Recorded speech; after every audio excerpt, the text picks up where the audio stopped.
Hey everybody, welcome back to the podcast, the Project Investigation Collaboration brought to you by the Veritas Project. And as always, we are here with our gracious host and founder of the Veritas Project, Robert Curtis. Hello. And I'm lead investigator for the Veritas Project, Todd Boyer. And welcome to our semi-Halloween, could be our Halloween. We kind of got things up in the air. This could be our Halloween podcast. I think next week is Halloween, isn't it? Well, next week Thursday. is closest, but we have an investigation coming up, maybe. Maybe. So right. it's, yeah. But we wanted to go down the spooky, scary route this week. And apparently YouTube says there is a void in the top 15 most haunted places in the world. Right. So that is what we're covering today. So that is going to be awesome sauce. We got a lot to cover. We have them all in chronological order from when they were built. And yep, we got a lot to do. Yeah. So we may be losing our new studio space that we were moving to. We were going to move to. So anything going on besides the fact that we may be losing our space? Yeah. No, nothing I can think of. Now, two of our Patreon members came into town this week. Oh. So Amy and Robin came down for Robin's birthday, and we just had a good time, and we went and did some good stuff. The Ren Fair and all kinds of stuff. So we can't move the camera down any. This is a studio. We actually have things set up in a certain way so we can see and broadcast and everything. So the top of the backdrop corner. Oh yeah. You guys on the live can see the top of the backdrop, but on the podcast you can't. Yeah, the podcast ends like right. Yeah, the podcast there. You can't see above it. It's because TikTok does the narrow and tall. Yeah. So, and Angie says, "Oh yeah, the top of the thing has flopped." What the hell? Did you do that or did she do that? the little face peeking over there. I didn't even realize that. That's funny. I just saw it. Okay. Backdrop flop. Yeah, on your side. No. On your side, it's about to come down. You guys are going to see all kinds of We might as well start this thing over. Well, you want to restart the I'll just cut it out. Just cut it out. Okay. All right. I'll just cut it out, man. It's all good. Thank you for the corn. All right. All right. So we are going to talk about the 15 most haunted places in the world, and we're going chronological order by when they were built.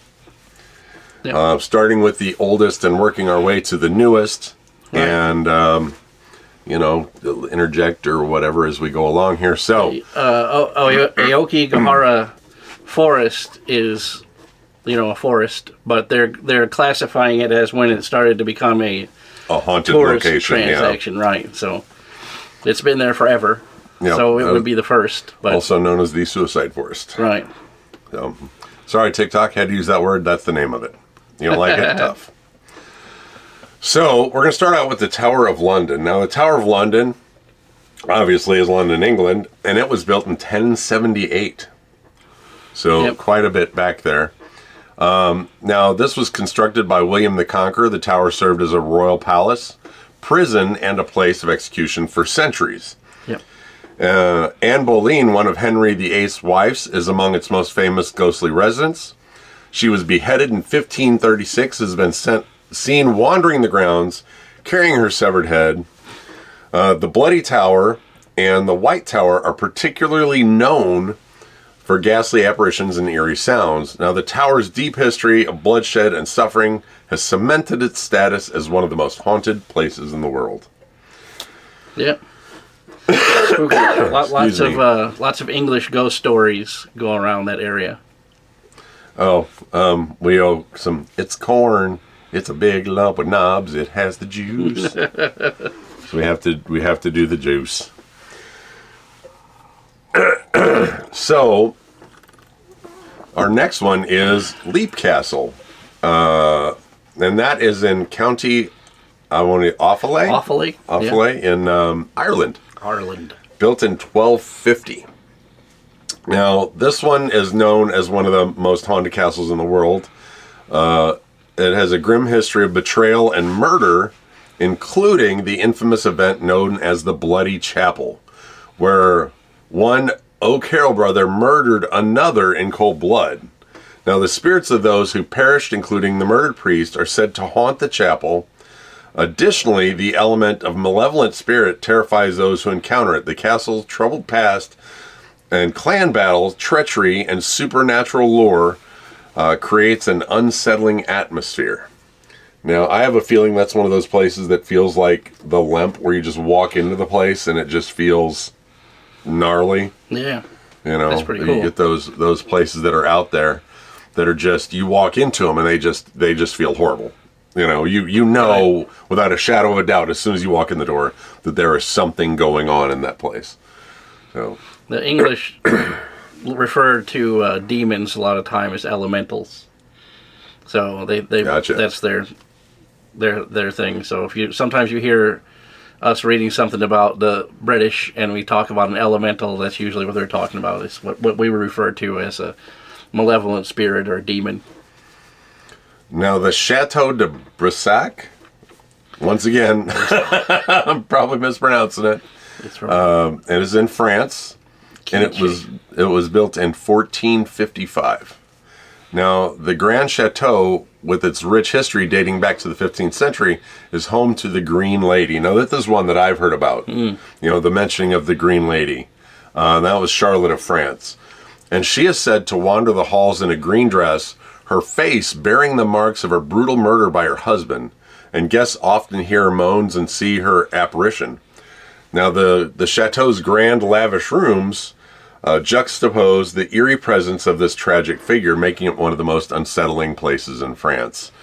So, yeah, we're going a little bit all over the world, and you'll find that a lot of these haunted locations are either in Europe or they're in the United States. Yeah. And we're going to, obviously, the older ones are going to be in Europe. As we get newer, we're going to hit more of the United States and right. see a lot more of those things. So, the Veritas Project, we are a paranormal group. Yep. So, for asking, that is what we are. We are not that other one that has a similar name. We've actually been around longer. Yep. Bob created the group in 96. Yep.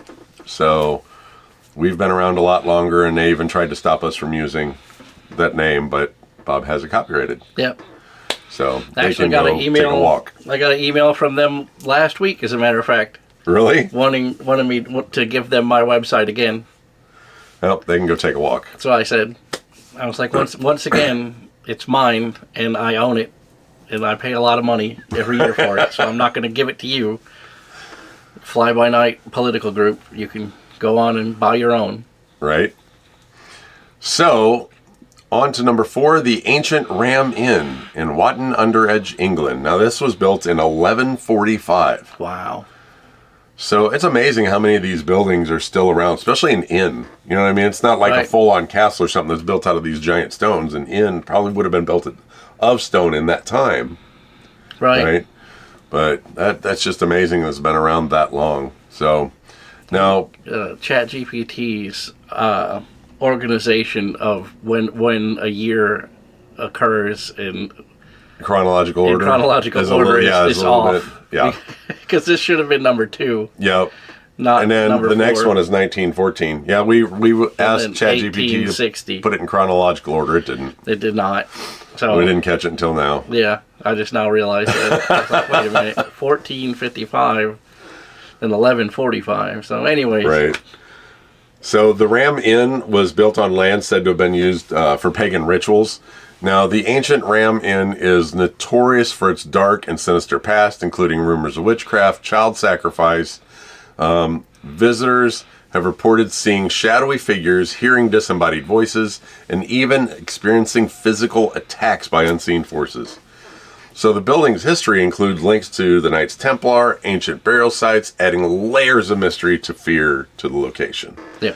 So, that's one of those, like I said, built. I'm going to move my phone over here so we can see what's going on. Because we're using Bob's phone to see all the comments, and then my phone we can see the camera. So, there we go. See when we're sliding out of frame here. Thank you for the corn, Amy. It's your turn, Bob. You got to sing. It's corn. It's a big lump with knobs. It has the juice. It has the juice. So, Casa Loma. Yeah. In Toronto, Canada. So now we're getting over here to this side of the pond. Yeah, closer anyway. 1914. Built as a Gothic revival mansion, Casa Loma's extravagant design hides a darker side. Its halls are said to be haunted by several spirits, including a lady in white and a mysterious man believed to be a former groundskeeper. Now, guests report feeling of being watched, sudden cold spots, unexplained whispers. The opulence of the mansion, juxtaposed with the eerie atmosphere, creates an otherworldly experience for visitors. I swear every haunted place has a lady in white. Or lady, of some color. Lady in red, Yep. lady in green, Yep. lady in chartreuse. They all have That something. seems to be like the classic go-to Right. ghost for a lot of these places. Maybe in the 1100s there was a how to build a haunted house book. Book, It's yep. Leather bound. Say that Wait, it's which haunted. don't we by- have it up here somewhere? Yeah. The lady in blank In the linen library. haunts the blank. The lady, and it's like, what is that? What are those called with the books to fill in the blank? Yeah, like they And it's like your favorite your own color. adventure. You're right. Oh The boy. lady in red haunts the staircase of the. Right. Oh. So, Mad Libs. Thank you, Angie. Mad Libs, that's what it is. So, the Villisca Axe Murder House. Yeah. Okay. In Villisca, here in the U.S., was built in 1868. And in 1912, this otherwise quiet family home became the site of a brutal and unsolved axe murder, where 8 people, including 6 children, were killed. The house has remained largely unchanged since the night of the murders, and visitors report hearing children's laughter, unexplained footsteps, and doors that slam by themselves. Some claim to feel an overwhelming sense of dread, particularly in the children's bedrooms. So we have some gruesome things that go on in some of these stories, Yeah. and that's why it's all about the emotion, right? Right. The emotion So- imprinted on the environment. Right, and Bob and I always talk about the places that have the most emotion attached to them are the places that are the most haunted. Right. So, Even like libraries, like we say, because people are reading and experiencing emotions in there, then and that energy gets stays in the stored book. in that book, right? Libraries are one of the most haunted places you can go to. Yeah. Like we did an investigation of a library a few years back with another group that I was with, and it was one of the most active hauntings I've ever seen. Just the stuff I got with the Obelisk box in that place, the eye Obelisk was ridiculously dead on accurate, like you would not believe. Yeah. And that's some of the stuff that I have stored, you know what I mean, that I can show people, because it was so accurate. It was just ridiculous. And for those of you who are new, and I'll tell you that when we use the obelisk, the eye obelisk, we don't add anything to the word list. But that's something that I wanted to talk about before, as far as our ghost hunting equipment. A lot of people, including your television ghost hunters, they will take the word library that comes with the obelisk and strip it out, and then they add in a new library for each location. So they'll take out all the women's names, all the place names, and they'll add in just stuff from that place. So when the spirit is trying to communicate with you, they only have 2 names they can say, Right. or it'll only, if it picks up something in the environment and has a false positive, instead of being something that's false like you would tell, it'll be something that's for that specific location. So Right, and I was using Spirit Tube the other night at that cemetery, at Palmyra Cemetery. I like that one a lot. But I love the obelisk. I've had such good good reactions with it and whatnot. So we don't fake nothing. we don't fake nothing here. We're never going to be the dude run guys. Yeah. We hate being the did you hear that guy. Right. We're like, did you hear that? Like, damn it, did I really just say that? So no fake storytelling here. This is all real deal. Yeah. So the LaLaurie Mansion in New Orleans, whatever location you're from. Nolans. There you go. Built in 1832, once home to the infamous Madame Delphine LaLaurie. Yeah. Whose cruelty towards her slaves shocked New Orleans society. This mansion became the site of horrific discoveries after a fire exposed her inhumane treatment. Visitors and locals have reported hearing agonizing screams, seeing ghostly figures in chains, and feeling a malevolent presence within the walls. Now, the mansion's gruesome past and the Madam's sadistic legacy still haunt the city to this day. Yep. So, somebody sent us Ghosty. I saw that. Amy sent us a Ghosty. So, Amy sent you a Ghosty. Yay. So... Yeah, the LaLaurie Mansion has, in the basement, the stone floor actually has spots worn out from where the slaves would sleep. Wow. On the stone floor, where they had like straw, and then they would lay on the floor. But there's actually like cup shapes in the basement from where that was wild. They would be chained to the wall at night because she didn't want them to move around the house. That is absolutely wild. Yeah. So here is one that almost everybody, I think, that digs the paranormal, you've all heard of, the Winchester Mystery House. Yeah. We actually did a whole episode on the Winchester Mystery House a while back. I don't even have to read this thing. The information that we have. Basically, it is the home of the inventor of the Winchester rifle. Yeah. After he passed on, his wife believed that the house was haunted by the spirits of all those who were unalived by the Winchester rifle. Right. And she was told that if she kept working on the house, and she believed if she kept working on the house, that the spirits would have trouble getting to her. So the whole house literally was under construction 24 hours a day until the day she passed away. And there are hallways, stairs, doors, windows that go to nowhere. Windows that look into the next room. Right. Right. Doors that open up into a room. Yeah, and there's no just drop floor. off. There's nothing there. If you go back to that episode and recount the amount of doors and windows and skylights and things in that place, we talk about it. Yeah. It's absurd. Yeah. The amount of doors and windows in that place is absolutely absurd, and there's a lot of great pictures. I do recommend you go back and check out that Winchester Mystery House episode. Yeah. So that place is just absolutely wild, and it was built in 1884, and it's in San Jose, California. Right. So definitely check out that podcast, but that is also one of the... thank you, Amy. She gave you the ghost. That is one of the top places in the United States there. So next we have the Banff Spring Hotel in Banff, Canada, and that was built in 1888.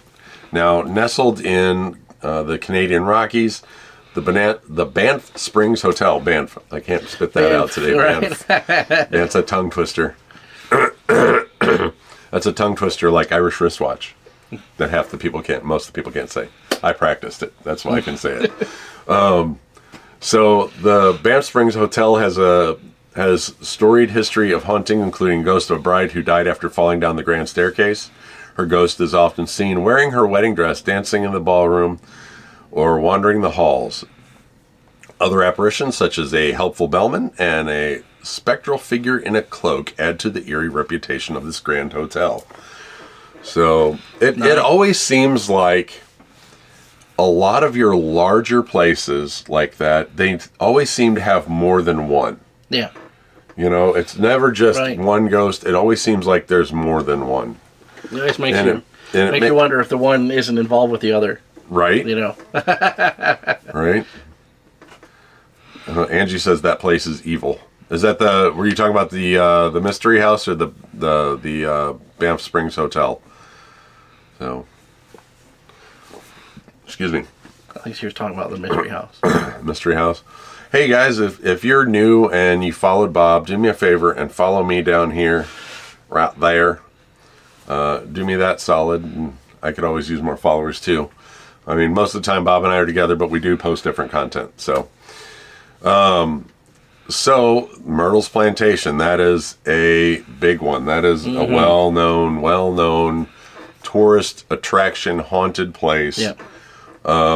And now that's here in the United States, and that was built in 1796. Yeah. Now, the Myrtle's Plantation is renowned for its numerous ghosts and paranormal activity. One of the most famous ghosts is Chloe, a former slave who allegedly poisoned the family of the plantation owners. Now, visitors report seeing her spirit along with other apparitions of former slaves and residents, and the plantation's long history of violent deaths, including murders, has led to frequent reports of ghostly sightings and eerie experiences. Yeah. Well, they think what Chloe did was she was trying to, she gave some poison to the children, so that way when she nursed them back to health, then she would be in the good graces of the plantation's owners, right? So she was going to show that she was a good healer, right? And then they would want to, they would want to keep her around, right? Well, she accidentally used a different version of nightshade that she had intended and poisoned the kids. Wow. So, oops, yeah, no kidding. So then we're on to the Whaley House in San Diego. Yeah, I've investigated that place. Right on. Built in 1857. So what's the story behind it? It was, originally it was like the town hall. Mm-hmm. And the mayor lived there. And it was basically like their courthouse, their post office, their everything. That was kind of like our New Athens. Yeah. And it's a little bitty house too. It's not a big mansion. It's just a house. Really, you would drive right past it and think like, oh, that's nothing. Just special. Another house. Yeah. But it's one of the first homes built in San Diego. Really. And yeah, the two weird things happened to me there, because the way it was set up back in the 90s, there was a porch on the back of the house, and then there's like the building for the National Park Service. Has like a building in the back, which is like the offices, and I walked through. They have a gate that you have to latch, like a little fence, like gate that's on the porch. And I remember distinctly, I opened it up. It swung out this way, right?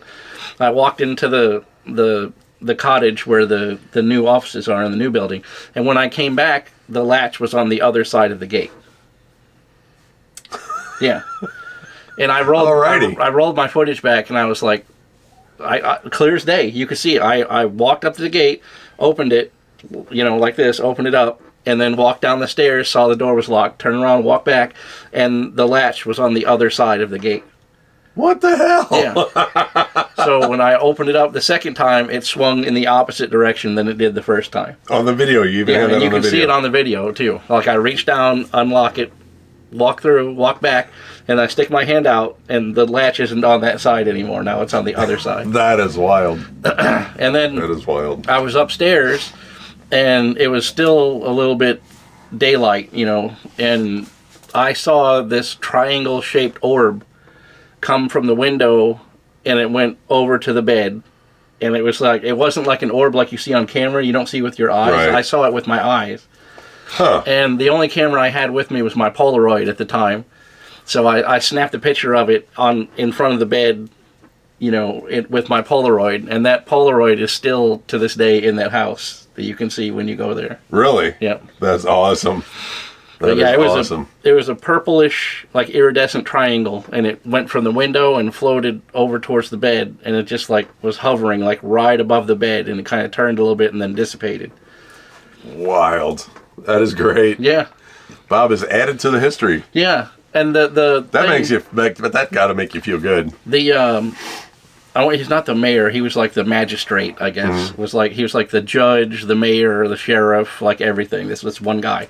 And the story was there was this guy called Frenchie, and the bad part was he wasn't even French. But they called him Frenchie, and he got drunk and took a rowboat and went out into the bay, just on a lark, just playing around. And the owner of the boat pressed charges against him, and he didn't have any money, so Right. they sentenced him to hang for it. What? Yeah. Wow. So that's harsh for a rowboat ride. for just being drunk and taking a boat out. I've done much sillier things than that in my life. But anyway, where the front of the house was added onto later, they built the archway that goes between the living room and the dining room with the scaffold of the hangman's. Oh, the gallows. Where the gallows was. Wow. So when you walk from the living room into the dining room, there's a big archway there. Inside the wall of that room Thank you, Amy. is where the scaffold of the hangman's noose was. That's awesome. The judge thought it would be like a fun thing to be able to tell people, like, that's where it was. I built it into my house. Here's the thing. That dude had to be a total jerk. Yeah. Right? Right. Like, it must have been to the point that guy was such a jerk around town that they finally said, we can sentence this guy to hang and we can get rid of him. Right. That had to have been, like, that's my theory, Yeah. that he was such a pain to the town that... But he was everything in that town, though. He literally ran that town. He was... That's so wild. They were like the store... Yeah, he had sheriff, to. Well, that that's probably why he was probably dirty and taking bribes and everything else. So they were like, okay, we're gonna get rid of this guy now. Right. We'll get rid of him here. So on to the Monte Cristo homestead in Junee, Australia, built in 1885. Now, the Grand Victorian Mansion is said to be most haunted house in Australia with a history of murders, suicides, and strange deaths. The spirit of Miss Crawley, the original owner, is often seen or felt along with the ghost of a stable boy who was burned alive and a maid who was pushed to her death. Eerie sounds and cold spots are commonly reported by visitors, adding to the homestead's sinister reputation. So you get a lot of that. Definitely get a lot of that going on.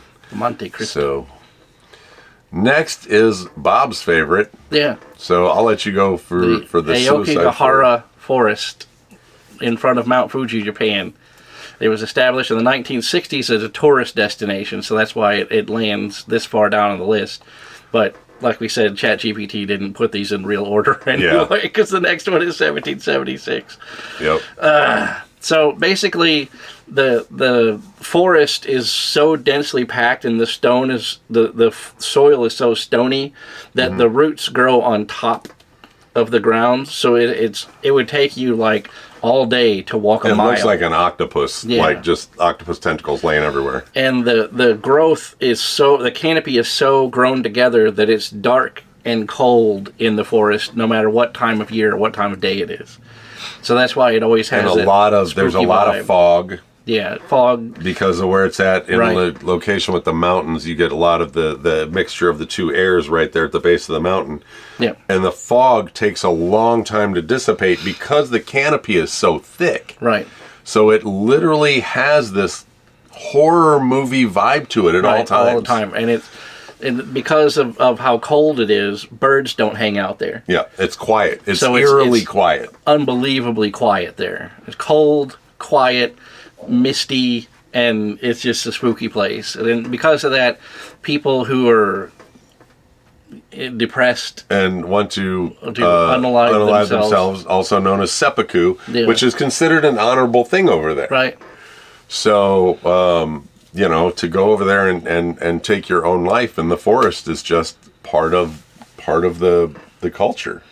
Right. So, and there'll be times that it'll take weeks for them to find people who've unalived themselves in this forest. So it's kind of a wild place. Definitely dig into that one. That one definitely is a cool one to dig into. There's actually a movie made in the last 5 years about it that was really good. Really? Where a girl's sister goes there, and then she's missing in the forest, so she's a twin. The twin goes to find her. I forget what the name of it was, but it might have been Aokigahara. No. But it was pretty good. Yeah, it was pretty good. So, Midsummer. Yeah. Andrew's talking about the Etastupa, where the Vikings and the Norwegians would the elderly people in the village would unalive themselves so that they weren't wouldn't be a burden to the younger people of the family. So next we have, I don't know, how do you want to pronounce that? Poveglia? Poveglia, that sounds good to me. Yeah. Poveglia Island in Venice, Italy. This was used as a plague quarantine in 1776. So Poveglia Island, once a quarantine zone for plague victims and later a mental asylum, is believed to be haunted by the souls of those who perished there in agonizing conditions. The remains of over 160,000 people are said to be buried there, and visitors claim to hear wails, footsteps, cries, and the abandoned island's decaying buildings and tragic history make it a focal point for dark tourism, although it remains off limits to the public. Yeah. So, there's always those people that, sneak onto places like that. So, 160,000. I don't know who would do that. 160,000. Right. That's what a couple. They think, like if you figure maybe even 1 in 10,000 deaths would make a haunting. Right. That's still a lot, Yep. And Americans don't really understand the scale of the loss of life that happened in Europe, like during World War I and during the plagues. And if you see like the catacombs of France, where the ossuaries are, oh yeah, there's femurs, just femurs, stacked floor to ceiling, like for miles in these tunnels. Yeah, just in the Battle of Verdun, France, in World War I, 700,000 soldiers died in one battle in World War I. That's like wiping out like a major town. Yeah. Like legitimately, almost city size. You can't even wrap your mind around what that carnage has to look like. Just think about like going to, a small city. Obviously you guys are from everywhere in the country, but think about like a larger town that you go to, not a full-size city. Imagine it just being abandoned. Yeah. Imagine it just being empty, no people. And not and like that's a the little equivalent. Town. Yeah, not a little town. We're talking like a larger town, like Belleville, like wiping out Belleville. Right. Or like St. Louis. St. Louis, I think, is like 1 million or something. Yeah, but saying still, like it's close. During the daytime, just boop, nobody's around. Could you imagine that? Just that much life taken off the planet. It's wild. And where do you bury all those people? Yeah. Oh. Ugh. The smell. Oh, I can imagine. Oh. So. Bengara Fort in India was built in 1573, and the fort is surrounded by legends of a cursed town and said to have been destroyed after a sorcerer cursed the area following his rejection by the local princess. The entire town fell into ruin, and is now said that anyone who stays in the fort after sunset will never be seen again. Visitors report hearing strange voices, ghostly apparitions, and overwhelming sense of dread in the abandoned fort. So that is our top 15 most haunted places in the world. Now, I am going to add another one onto there, and that's kind of one of the bonus footage. And you guys have heard us talk about it a million times. The Lemp Mansion is. I have never gone in there where there wasn't activity going on. No. Yeah, me either. Never. And even when we had our meet and greet this past 2 months ago, it was active all over the house. Yeah. Like it. I don't know how that cannot be. It's always in the top 10 in the United whenever States. they do those lists. Yeah. The funny thing is, though, I think those lists a lot of times are a popularity contest. Yeah. You know what I mean? Or it's like a to try to get people there. Yeah. Like I'm saying, like it's a commercial almost. Yeah. So that's definitely a place you want to check out. And Alton, the whole city of Alton has haunted places. The story of why Alton is so haunted is a weird story, because there was a Civil War prison in Alton, which there's still like 2 walls of it left, and not much, like 30 feet in two right. And it used to be enormous. It was this big, huge stone building. And once the war was over and the antebellum period, they took the stones from the prison and built the foundations of the houses in Alton and buildings, and it's wild. they took all of that energy from that was stored in those stones and then built houses out of it. So that's why a lot of the buildings in Alton have a weird vibe to it, or that you have lots of, PK activity where stuff moves and things like that, because those stones came from the prison, Right. where there's so many people unalived in there. And all those stones stored up all that emotional energy. So, once again, going back to the emotional energy batteries. Right. That's the bread and butter of paranormal. That high energy, that high emotional energy. So, thank you guys for joining us on the podcast. The 15 most haunted places in the world, with a couple bonus local ones for us thrown in. Check us out on Patreon. Yep. Check us out on all the other social medias. Bob is R.S. Curtis and the Real Veritas Project on most social medias. Mm-hmm. And I'm Investigator Todd on all those. If you have something you want to send to us, we encourage you guys. Send us your stories. Send us pictures. We absolutely want to take a look at them. We would love to throw together a whole podcast just with your guys' stories and pictures and stuff. Send that stuff our way. The Real Veritas Project at gmail.com, and I'm investigator.todd.paranormal@gmail.com. You can send it either direction.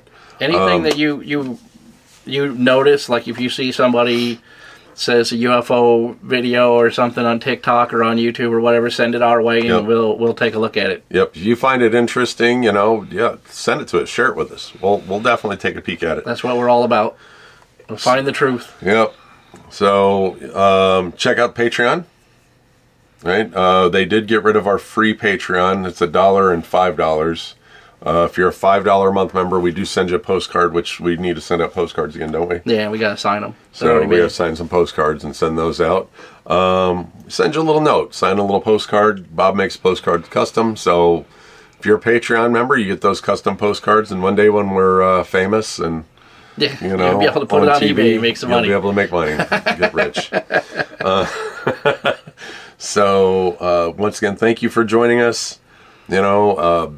Definitely check us out everywhere else. And remember, stay curious and find the truth, and we'll catch you guys. We'll catch you guys next time. Bye, everybody. See ya.